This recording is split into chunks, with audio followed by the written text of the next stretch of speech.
আজ মৌকে বাবান পৌঁছে দিয়ে এলো এ শহরের এক নাম করা বৃদ্ধাশ্রমে। বাবান আমেরিকা চলে যাচ্ছে তো, তাই মাকে বৃদ্ধাশ্রমে না রাখলে আর কোথায় বা রাখতো। বিদেশে নাকি বৃদ্ধা মাকে নিয়ে যাওয়া খুব একটা সহজ নয়, অনেক নিয়ম নীতির বেড়াজাল থাকে। মৌ আমার বোন, আর বাবান তার সুযোগ্য সন্তান। বরাবরই তো তাই জেনে এসেছি। চিরকাল ক্লাসে ফার্স্ট হয়ে এসেছে বাবান। আমি ওকে দেখতাম আর ভাবতাম, সত্যি মৌয়ের কি ভাগ্য, রত্ন গর্ভা ও। আর আমি, আমার ছেলে কোনো মতে পাশ করলেই অনেক, পড়াশোনায় কোনো মাথাই নেই ওর। প্রায় প্রচণ্ড রাগ হয়ে যেত আমার। ওকে বলতাম, বাবান দাদার মতো হতে পারিস না। এ কথাটা শুনলেই কান লাল হয়ে যেত ওর। মুখটা গম্ভীর করে বলতো, অন্যের সাথে তুলনা কেন করো, সবাই যে যার নিজের মতো হয়। জয়েন্টের পরীক্ষায় বাবান উঁচু র্যাঙ্ক করল, আর আমার বাচ্চু সেকেন্ড ডিভিশনে উচ্চ মাধ্যমিক। আবার হাহাকারে জ্বলে গেল আমার বুক। কেন আমার ছেলেটা এত অপদার্থ হলো? রাগে দুঃখে বলেছিলাম, মাত্র 1 বছরের বড় তোর থেকে বাবান, আর ওর উন্নতিটা দেখ জীবনে। কি পাস না তুই? কেন তবু ওর মতো হতে পারিস না? ভারী গলায় বলে উঠেছিল আবার বাচ্চু সেই এক কথা। আমায় বারবার তুলনা কেন করো অন্যের সাথে? কেউ কারোর মতো হয় না, সবাই নিজের মতো করে আলাদা।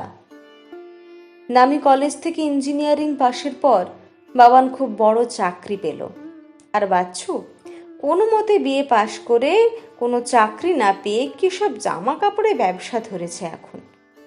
বাবানের সাফল্যে খুশি হলাম মাসি হিসেবে, কিন্তু মা হিসেবে হতাশায় বুক ভরে গেল আমার। হাউমাউ করে ছেলেকে বললাম, কেন বাচ্চু কেন, কেন তুই বাবানের মতো হতে পারলি না? আর কতবার এক কথা বলবো তোমায়? কেউ কারোর মতো হয় না, সবাই তার নিজের মতো হয়। তাই এই অর্থহীন তুলনাগুলো করবে না। গর্জে উঠেছিল প্রায় সেদিন বাচ্চু। তারপর গড়িয়ে গেছে অনেকগুলো বছর। বাবার অনেক উন্নতি করেছে চাকরিতে, আর বাচ্চুর ব্যবসাও আজকাল বেশ ভালোই চলে। সারা দেশের নানা শহরে পৌঁছে যায় ওর কারখানার তৈরি জামা কাপড়। আজ মৌ কাঁদছিল ফোনে আমার কাছে। বৃদ্ধাশ্রমের ওই একাকিত্ব নিজেকেই যেন নিজের কাছে অবাঞ্ছিত করে তুলছে ওকে। আমার বুকের ভেতরে একটা ভয় পাক দিয়ে উঠছে বারবার। সেই ভয় থেকেই প্রশ্নটা করেই ফেললাম বাচ্চুকে, ব্যবসার কাজে তোকেও তো এ শহর সে শহর ছোটাছুটি করতে হয়, আমাকে নিয়ে তোরও তো ঝক্কি শেষ নেই। আজ বাতের ব্যথা তো কাল গ্যাস্ট্রিকের যন্ত্রণা। তাই বাবান যেমন ওর মাকে ওল্ড হোমে পাঠিয়ে দিল, তুইও কি সেভাবে আমাকেও? কথাটা শেষ হলো না আমার। বাচ্চু একটু চেঁচিয়ে উঠে বলল, অনেকবার তো বলেছি মা, পৃথিবীর প্রতিটা মানুষ আলাদা, কেউ কারোর মতো হয় না। প্রত্যেকে যে যার নিজের মতো, সকলের ভাবনা চিন্তাও তাই আলাদা। প্লিজ এই অহেতুক তুলনাগুলো করবে না। অহেতুক তুলনা শব্দটা কানে ধাক্কা মারল আবার। সারা জীবন আমি চেয়ে এসেছি বাচ্চু বাবানের মতো ব্রিলিয়ান্ট হোক, কিন্তু বাচ্চু তা ছিল না। তাই আমি হতাশায় ভুগেছি বারবার। কিন্তু আজ সে আমি চাই বাচ্চু যেন বাবানের মতো না হয়। কেন হবে বাচ্চু বাবানের মতো? ও তো সত্যি ওর নিজের মতো, অন্য কারোর মতো না। আসলে আমাদের মতো অনেক বাবা মারাই বোধহয় সারা জীবন এই ভুলটাই করি। অন্য কোনো বাচ্চাদের সাথে তাদের অ্যাচিভমেন্টের উদাহরণের সাথে ক্রমাগত নিজের বাচ্চাদের তুলনা করে যাই।